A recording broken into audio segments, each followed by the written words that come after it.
इस कार्यक्रम के पुण्यार्चक हैं श्रीमती नीलू संजीव जैन नेताजी, समन्वय जैन, श्रीमती बीना जैन, अमित जैन, राहुल जैन, श्रीमती राशि जैन, शुभम जैन, आनंदपुरी, कानपुर।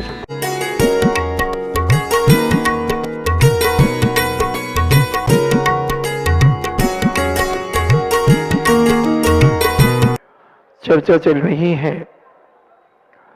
विनय संपन्नता की, कि हम अपने जीवन को कितना विनयशील बना सकते हैं।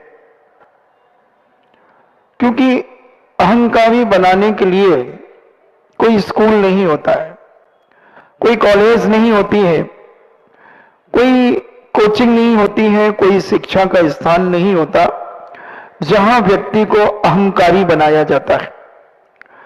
मगर विनयशील बनाने के लिए बहुत सारे संसाधन जुटाए जाते हैं, बहुत सा वातावरण बनाया जाता है, परिवार से लेकर के समाज तक, समाज से लेकर के राज्य और देश तक।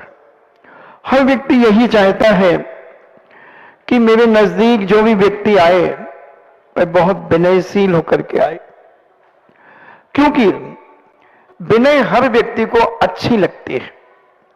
सामने वाला मेरी विनय करे तो अंदर से गुदगुदी छूटती है और अंदर लगता है कि देखो मेरी बहू मुझे कितना आदर देती है, कितना सम्मान देती है। मगर सासू का क्या कर्तव्य नहीं है कि बहू के प्रति भी हम विनय से पेश आए। हर पिता यही चाहता है कि मेरे बच्चे हर जगह मेरा सम्मान करें, विनय से मुझसे बातचीत करें। मगर क्या बच्चों का मन नहीं कहता कि पिताजी भी मुझसे विनय से बातचीत करें, विनय से बोले?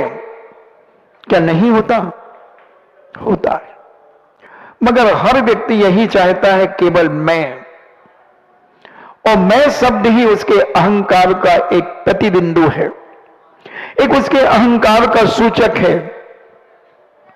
अगर ये मैं हमारे अंदर से हट जाए तो हम बहुत विनयशील हो सकते हैं, बहुत नम्रता हमारे जीवन में आ सकती है। और जहां जहां नम्रता आती है, विनम्रता आती है, वहां वहां सम्मान उसके पीछे दौड़ता है, मान उसके पीछे दौड़ता है, सम्मान उसके पीछे दौड़ता है, अभिनंदन उसके पीछे दौड़ता है, बहुमान उसके पीछे दौड़ता है। और कई बार दौड़ते दौड़ते उसके कंधे से कंधा मिला करके चलने लगता है, और जिस जगह वो व्यक्ति जाता है उसके लिए पलक पावनी बिछाकर अभिवादन के लिए लोग खड़े रहते हैं। सोचे, हर व्यक्ति यही तो चाह रहा है कि मेरा अभिवादन हो, मेरा सम्मान हो, मेरी चर्चा हो जाएगी। कोई बड़ी बात नहीं है बंधु चर्चा करना। एक टीवी चैनल को खरीद लो और जितनी चाहे अपनी चर्चा कराओ ना, कौन मना कर रहा है? जितनी चाहे उतनी। मगर ये देख लेना कि तुम्हारी चर्चा सुनेगा कौन, कितने लोग सुनेंगे, कितने लोगों को मालूम चलेगा। सुनाने की जरूरत नहीं है, टीवी चैनल खरीदने की जरूरत नहीं है। हम अपने जीवन का आचरण, हम अपनी मानसिकता इतनी पवित्र बना लें कि हमारी विचारधारा को व्यक्ति सुनकर के हमारी विचारधारा का आभा मंडल में आकर के व्यक्ति अपने आप हमारी विचारधारा को स्वीकार करना शुरू कर दे। हम मानसिक विनय की बात करेंगे आज। हमने वाचनिक विनय की बात की, कायिक विनय की बात की, आज हम मानसिक विनय की बात करेंगे कि हम कितनी मानसिक विनय कर पाते हैं। अपने परिवार से अपन लेते हैं, परिवार से चलेंगे हम, मंदिर हम बाद में जाएंगे, क्योंकि हम मंदिर में कम रहते हैं, परिवार में ज्यादा रहते हैं। हम कितनी विनय अपने परिवार में करते हैं, अपनी मां की, दादी मां की, अपने पिताश्री की, दादाश्री की, अपनी बड़ी बहन की, अपने बड़े भाई की, अपने छोटे भाई की, छोटी बहन की, मंझले भाई की, संजले भाई की, गंजले भाई की, किन किन की हम कितनी विनय करते हैं, ये हमें टटोलना पड़ेगा अपने अंदर। हम यही तो चाहते हैं कि हर परिवार का व्यक्ति भी मेरे को सम्मान दे, मेरी इज्जत करे, मेरा नाम ना बिगाड़े। अगर मेरा नाम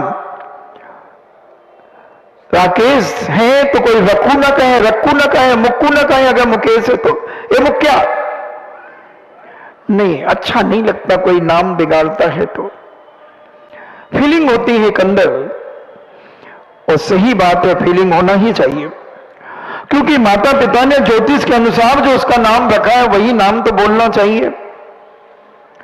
धार्मिक दृष्टि से जो नाम रखा वही नाम बोलना चाहिए, मगर हम कुछ भी नाम बोल देते हैं, बुरा लगता है।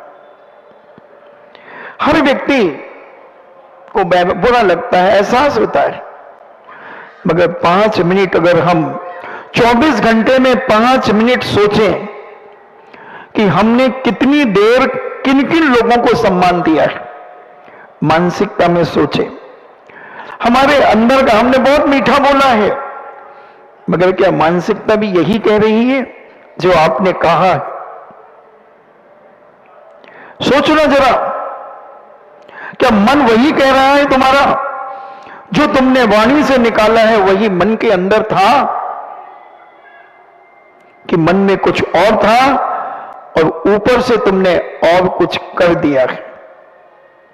अगर ये कर दिया है तो जैनाचार्यों ने कहा, संत महंत भगवंत कहते हैं ये तुम्हारी मानसिक विनय नहीं है, ये वाचनिक विनय है, ये कायिक विनय है।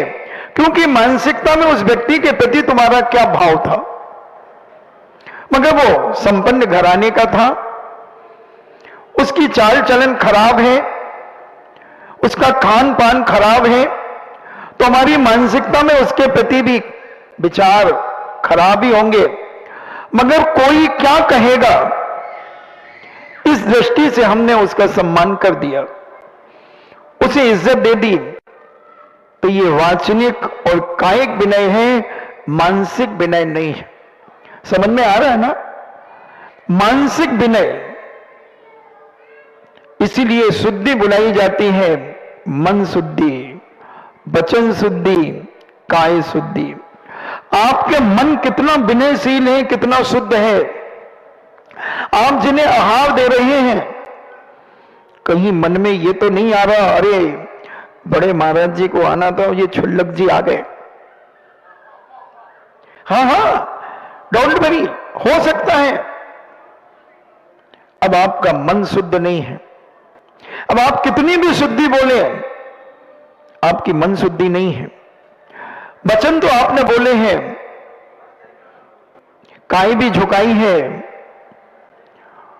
ये आना चाहिए, मगर कब? जब तक महाराज तुम्हारे आमने सामने घूम रहे हैं, जब तक यही भाव आना चाहिए। उस क्रिया की कार्य करते समय यही भाव आना चाहिए कि मेरे यहां तो आज बड़े महाराज आएंगे आएंगे आएंगे, डंक की चोट पे आएंगे, आना ही चाहिए।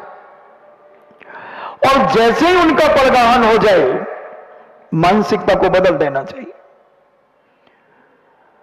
जब आचार्य श्री के संग में हम लोग थे, तो हर व्यक्ति यही तो चाहता है कि आचार्य श्री मेरे चौके में आए, और हर व्यक्ति यही तैयारी करता है कि आचार्य श्री मेरे चौके में आए।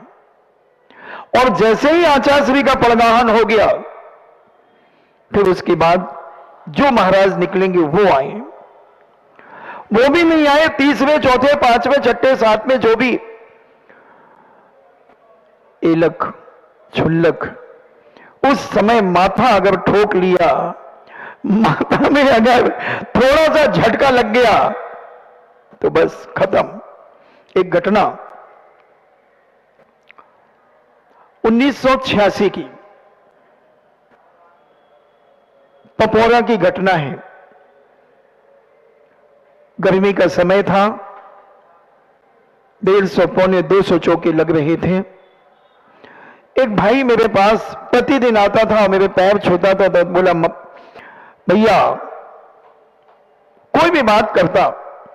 एक दिन मैं बैठा हुआ था, बोले भैया आज तो आचार्य श्री को पड़काऊंगा। मैंने कहा बहुत अच्छा, तेरे मुंह में घी शक्कर, तेरा पुण्य है, अच्छी बात है आचार्य श्री आए। क्या उसकी वाणी। और आचार्य श्री मंदिर जी से निकल करके अंजलि आंकड़ी लेकर के चलते गए, उसके सामने खड़े हो गए।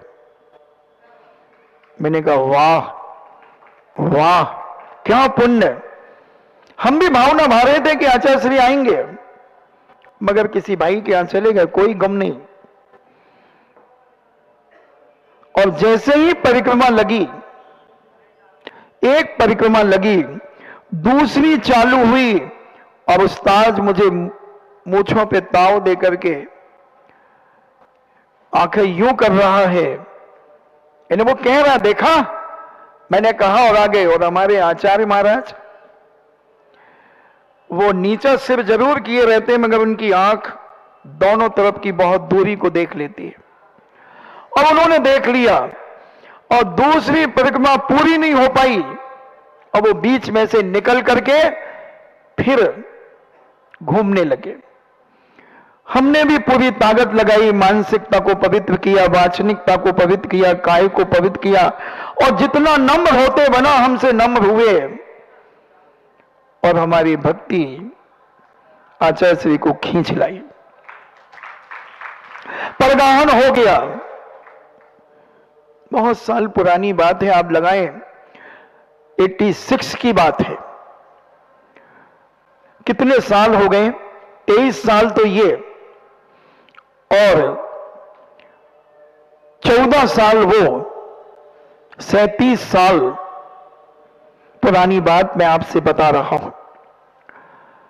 अच्छा सीखा, परगाहन हो गया, 3 परीक्षणा दे दी, भूमि शुद्धि, हे स्वामी मन शुद्धि, वचन शुद्धि, काय शुद्धि, आहार जल शुद्धि, भोजनशाला में प्रवेश कीजिए, भूमि शुद्धि सब करते गए। फिर मैं थोड़ा सा पीछे हो गया। अब मैंने भी एक मायाचारी की, उसने मूंछ मोड़ी थी, तो मैंने आंखों की भौं मोड़ करके उसे दिखा दिया कि देख मैं भी ले गया बामाज को। अपन समझते नहीं थे उस समय। बहुत अच्छे से आहार हुआ, छोड़ दिया, स्थान पर आचार्य श्री बैठ गए,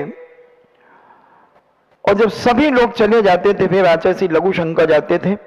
मैं उनका पाटा साफ करता, कमंडल लेकर के लघु शंका के बाद पैर धुलाता, सब कुछ करता।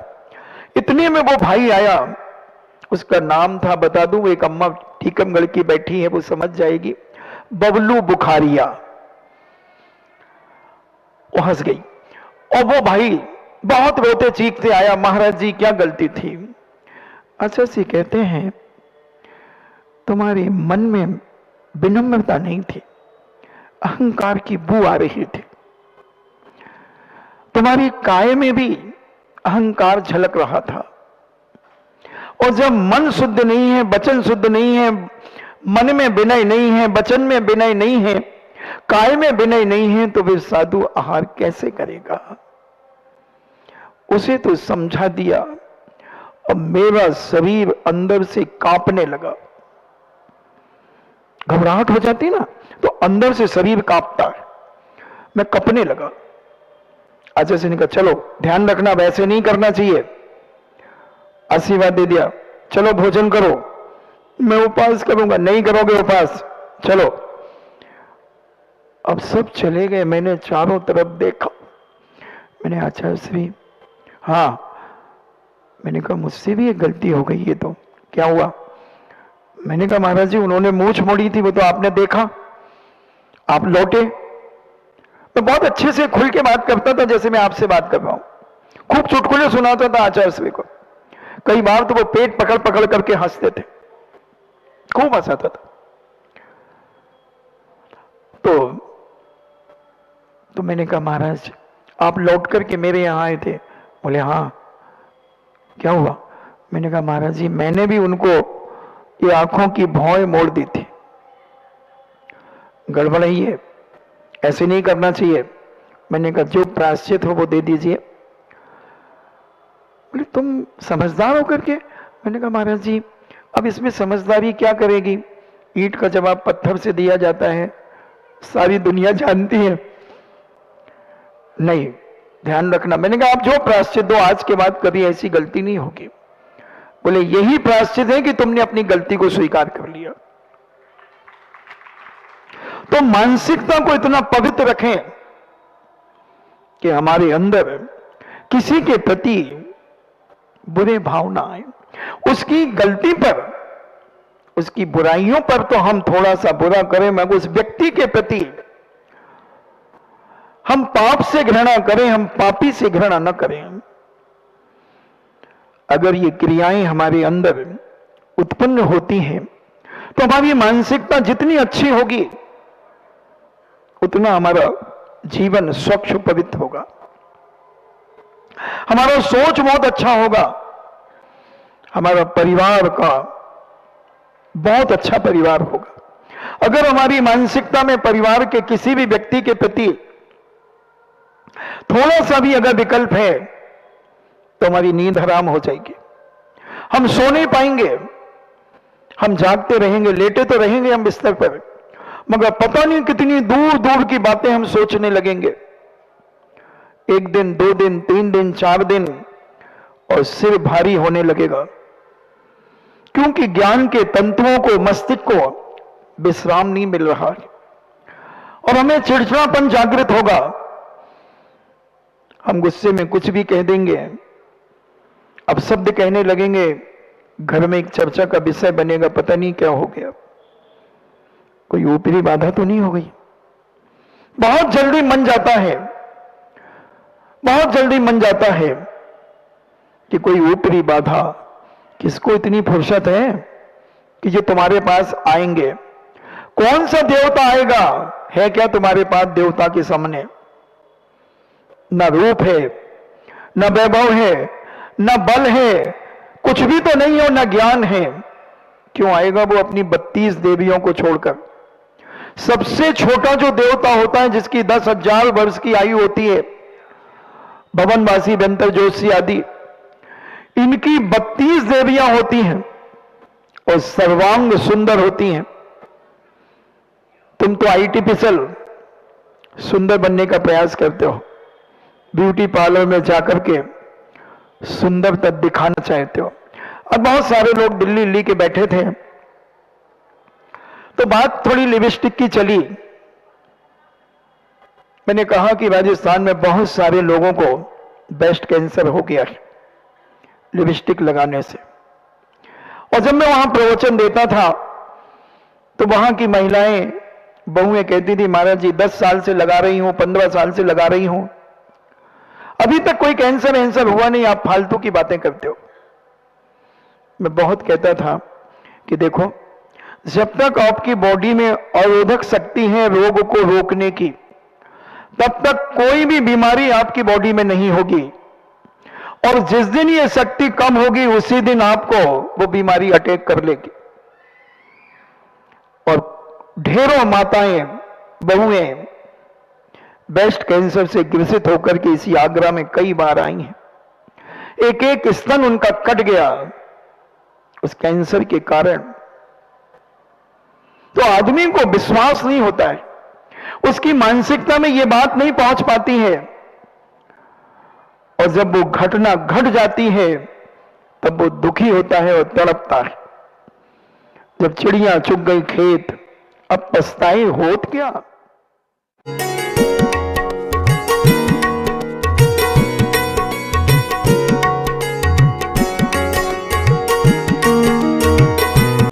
इस कार्यक्रम के पुण्यार्चक थे श्रीमती नीलू संजीव जैन नेताजी, समन्वय जैन श्रीमती बीना जैन, अमित जैन, राहुल जैन, श्रीमती राशि जैन, शुभम जैन,